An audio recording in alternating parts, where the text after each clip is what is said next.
22 de setembro, estamos de volta com Abre Aspas, já aí na ansiedade, na espera da primavera, que começa exatamente às 16 horas e 21 minutos de hoje. Mas o que importa são os ares. Nós temos hoje aí o prazer de receber esse grande parceiro nosso da Squitter Meteorologia, exatamente o Caio Souza, que a gente já está em contato aí. Eu vou começar com jargão, Caio, para não chocar todo mundo aí. Fala, meu amigo Caio Souza, muito bom dia, seja muito bem-vindo. E vamos falar exatamente aí dessa chegada de com frente fria, marcando o início da primavera. Muito bom dia, seja bem-vindo. Fala, Glauco Turzi, muito bom dia, Zé Guilherme. Exatamente, estamos aí chegando hoje na primavera, já nos despedindo um pouquinho do inverno, mas ainda com aquele ventinho fresquinho que está chegando por aqui, justamente devido a esse sistema de alta pressão, né, que sempre acompanha a passagem das frentes frias. Então, esse sistema de alta pressão ele está induzindo ventos de quadrante sul, ventos úmidos, e por isso nós temos aí uma maior nebulosidade hoje. Inclusive lá no litoral podemos ter sim chuva em pontos isolados, né, com a intensidade do vento um pouquinho mais intensa e temperaturas amenas hoje. A previsão para essa quarta-feira, temos aí máxima de 22 graus para o Vale do Paraíba, 18 lá na capital, 20 no litoral e 16 na Serra da Mantiqueira. Um tempo ameno no dia de hoje, mas quem sabe aí a primavera promete. Pois é, Zé, pergunte aí que eu acho que todo mundo quer saber das flores primaveris. Não, então, Caio, é o seguinte, quais são as características da primavera? E se a gente pode acreditar nessas características, porque a gente vive todo um problema de mudança desses perfis climáticos, né? Como é que é isso? Então, Zé, o que acontece? Normalmente, né, num cenário de mundo normal, digamos assim, a primavera ela é uma estação de transição entre o verão e o inverno. Então, o que acontece? É normal a gente observar realmente dias mais frescos, dias parecidos com o inverno, essas frentes frias, e aquelas pancadas de verão já vão começar a acontecer. Inclusive, a meteorologia em geral aqui no Brasil, os meteorologistas não são muito amigos da primavera, porque é uma estação muito difícil de se fazer as previsões do tempo, justamente por conta dessa variabilidade, digamos assim.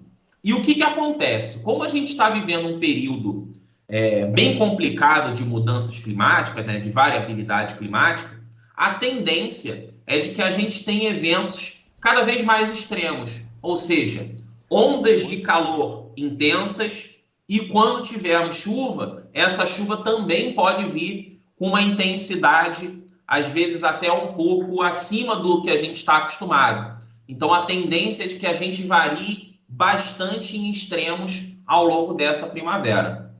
A gente teve aí esse inverno bastante seco, né? Que a gente vê as consequências na questão da crise energética, né? E a gente tem na região observado muitos incêndios, queimadas. Qual a avaliação que você faz desse inverno em relação a toda essa mudança que está ocorrendo no clima? Certo. O inverno, tradicionalmente, é a nossa estação seca, né? Então, digamos assim, é normal que chova pouco mesmo. Aqui na nossa região é a nossa estação seca. Mas o que acontece é que, infelizmente, estamos com um processo de desmatamento, principalmente da floresta amazônica, bem avançado. E com isso a gente reduz bastante a quantidade de umidade que a floresta amazônica normalmente transporta para a atmosfera, e ela é trazida aqui para a nossa região sudeste, também para a região sul, por meio dos chamados rios voadores. Então, o que acontece? À medida que a gente vai aumentando essa questão de desmatamento, principalmente na Amazônia, realmente a tendência é de que a nossa estação seca seja ainda mais seca. E a gente vai precisar ficar cada vez mais na torcida para a nossa estação chuvosa, que realmente é o verão aqui no Sudeste, de agora até março, mais ou menos, a gente vai precisar ficar na torcida, literalmente, para que as chuvas sejam mais intensas, para compensar todo esse déficit hídrico que tivemos aí ao longo do inverno, que realmente, apesar dessa estação do inverno ser a estação seca, a gente teve chuva abaixo da média histórica, o que é preocupante. Tá, uma outra questão é o seguinte, há uma curiosidade da gente que está do lado de cá, e você está aí vendo dados do clima, né? Como é que o meteorologista hoje faz a previsão? Que tipo de informação ele tem disponível para fazer a sua previsão o mais próxima da verdade possível? Certo. Não é pondo o dedo na janela, né? Não, esse tempo já passou um pouquinho, a gente avançou ligeiramente aí na questão tecnológica. Primeiro de tudo, é importante a gente fazer uma diferenciação entre tempo e clima, né? Então, a previsão de tempo, ela é focada nos próximos dias, digamos assim. Então, nos próximos 15 dias, até os próximos 15 dias, a gente está falando de previsão do tempo. Para isso, o que a gente faz? A gente utiliza os dados medidos na superfície. Então, o mundo inteiro faz observações meteorológicas no mesmo horário. Esses dados, eles são colocados, digamos assim, dentro de modelos numéricos de previsão do tempo, ou seja, esse curto prazo, e juntamente com as observações de imagem de satélite, de radar e até de temperatura de superfície do mar, os meteorologistas eles fazem essa previsão de tempo, né, de curto prazo. Então, é um pouco do feeling, um pouco não, é muito do feeling do meteorologista, né, do conhecimento dele, com um pouco dessa ajuda tecnológica dos modelos numéricos. Já a previsão de clima, né, as previsões sazonais, trimestrais, anuais, ou até essas do IPCC, de 100 anos à frente, aí sim é muito mais modelagem numérica.